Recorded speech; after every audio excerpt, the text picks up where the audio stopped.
बिस्मिल्लाहिर्रहमानिर्रहीम अस्सलाम वालेकुम। Welcome to my YouTube channel all in one tech कैसे। तो आज एक नई अपडेट के साथ हाजिर हुआ हूँ।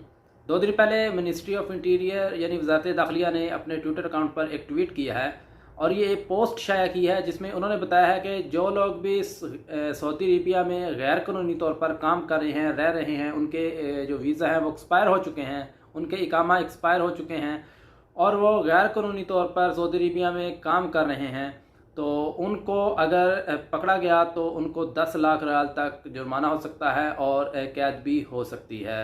तो ऐसे लोग जो साय ख़ास के मायने में हैं और कहीं और काम करते हैं या किसी और मायने में हैं और काम किसी और शोबे में करते हैं, यानी कि उनका जो पैशन है वो कुछ और है लेकिन काम कोई और कर रहे हैं, अगर वो पकड़े जाएंगे तो उनको 10 लाख रियाल जुर्माना पड़ेगा और उसके अलावा उनको जेल में भी जाना पड़ेगा।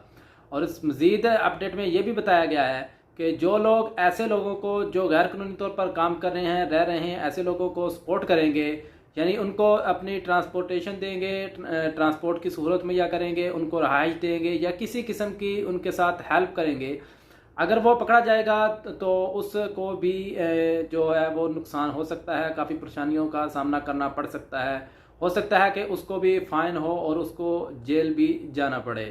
तो जो मेरे भाई भी सऊदी अरब में काम कर रहे हैं, आप इस चीज़ को जान लें कि अगर आपके साथ भी कोई ऐसा आदमी रह रहा है तो आप उसको बोल दें कि आप हमारे साथ ना रहें, इसलिए आपको भी प्रॉब्लम हो सकती है।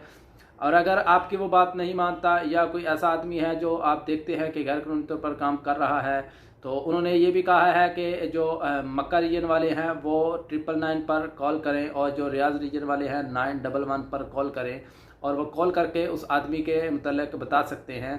तो इस तरह आप भी परेशानियों से बच सकते हैं। तो उम्मीद करता हूं कि आपको ये इन्फॉर्मेशन अच्छी लगी है, तो इस वीडियो को लाइक ज़रूर कर दें और अपने दूसरे फ्रेंड तक भी शेयर करें ताकि अगर उनके पास भी कोई ऐसे आदमी रह रहे हैं तो वो आने वाली जो मुसीबतें हैं उनसे बच सकें।